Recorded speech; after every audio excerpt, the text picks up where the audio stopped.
My deepest condolences to Mugabe family and the rest of Zimbabwe. So today on my current affairs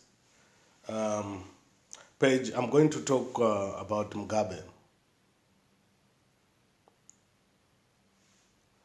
Saka tinoda kuti tiongorore kuti vaMugabe ivo vakambofamba sei.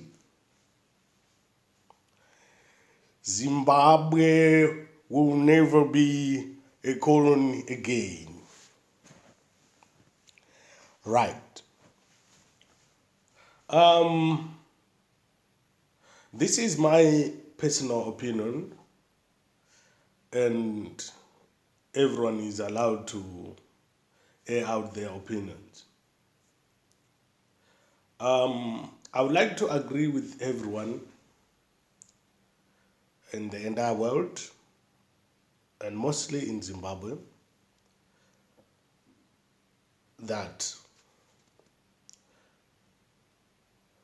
Mugabe's government messed up a lot in Zimbabwe. But today I want to talk personally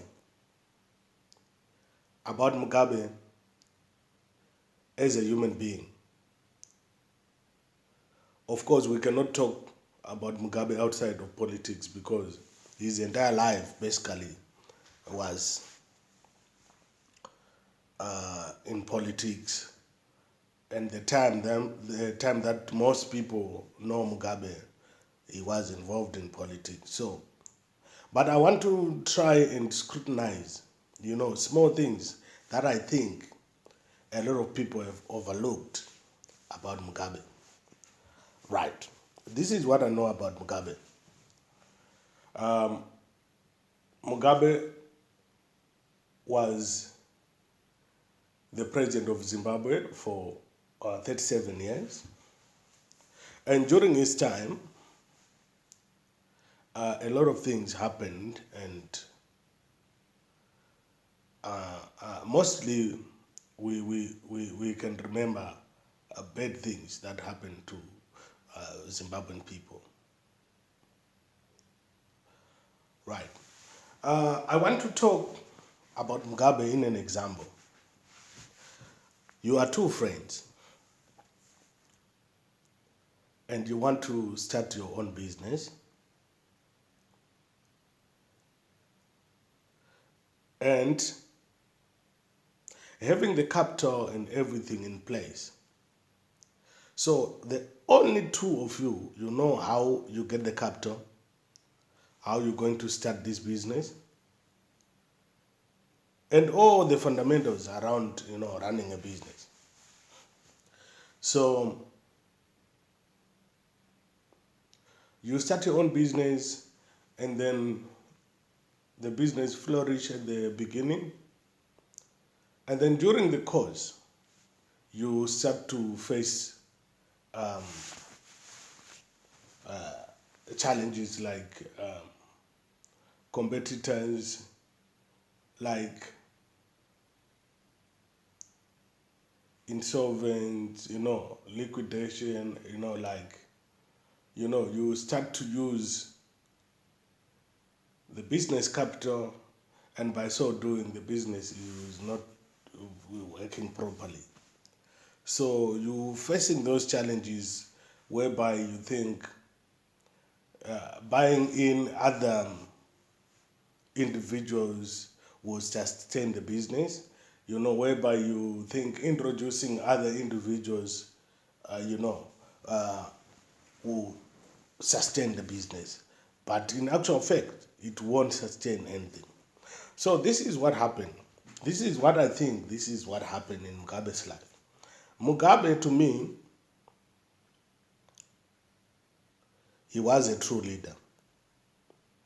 He had a lot of qualities that you could admire as a leader. And he was a very good speaker. So I admire Mugabe for for those things. But also, I want to talk about what I think happened to Mugabe, where leads to where Zimbabwe as a nation is today. Right. Like I said, it's two friends starting a business. Mugabe had people that he was working with during the liberation struggle. And these people, they know exactly what happened and how they started the ZANU-PF. And they started together. So during this time, there was no good platform on how to choose leaders. So when they chose each other for positions so that they can campaign to be leaders of Zimbabwe back then, it was not because of credentials.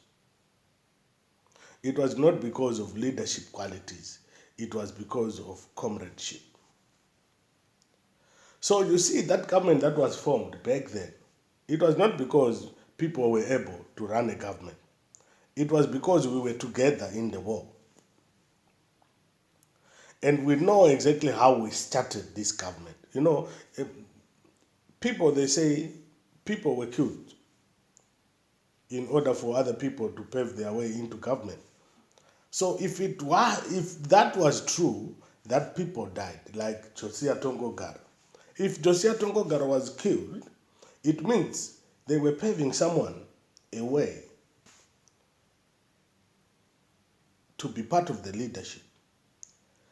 So by doing so, someone knew that they've killed Joshua Tongogara. So they secured themselves a place in government, not because they really know how to lead people, but only because they were paving each other a way into government, and that's why we ended up having that kind of a government. Right. So that was the first problem that the government of Zimbabwe had back then. It was not an ideal setup for a government. It was comradeship. Right. I'm going to jump a little bit more about whatever happened. And then I'll come to 2008, where it was rumored that Mugabe actually wanted to resign. I tend to agree with those rumors because from 2000 up to 2008 up to date, you never see Mugabe's energy in politics as before. So I really think that he actually wanted to resign, but because of the comradeship that I was talking about, he was forced to stay there. And they made him a mouthpiece. And actually, he was not running anything in either ZANU-PF or in either government. So I tend to agree that Mugabe didn't want to continue as from 2008. Right. Why do I say that? I want people to go back and read the history of Mugabe and then follow up on videos that people who were being interviewed, what would they say about Mugabe? I remember one white guy who was Mugabe's advisor and something like that. He was asked, what does he say about Mugabe? And then he said, in his words, Mugabe is a little honest man who understands people very well. Why would people describe Mugabe that? If you follow up on Mugabe's kids, when they were being interviewed, what did they say about their father? All of them, they mentioned these words. we have learned a lot from our father.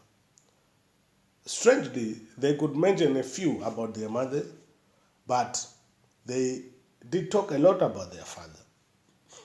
Other government officials, when they were being asked about Mugabe, how did they, see the time that they've worked with Robert Mugabe? Even other members of the opposition leader, they could confess that besides politics, Mugabe is a good man. I won't mention people's names, but if you follow up on a few interviews, you actually pick up that people confessed themselves that Mugabe was a good man. Right. Now, in my conclusion, I want to talk about how God works miraculously. I would like to say, if Mugabe was going to die in these previous years, from 2018 going back to 2008, trust me, it was going to be a very bad sign, the whole world. Because I think people were going to take it to the street celebrating Mugabe's death. But I want to tell someone who is watching this, God will always make an environment that he wants for his people. Just recently, there was killings in Zimbabwe and there was xenophobia in South Africa. These things came first before Mugabe's death, so that people's minds will be focused on xenophobia and will be focused on people dying in Zimbabwe, so that people will have respect for Mugabe's death. Like I said in the beginning, this is my personal view, but I really think that God had something special about Mugabe. So with these few words, I say, Mr. Gushungo, may your soul rest in peace. Comment, like, and share. Thank you. Have a great one.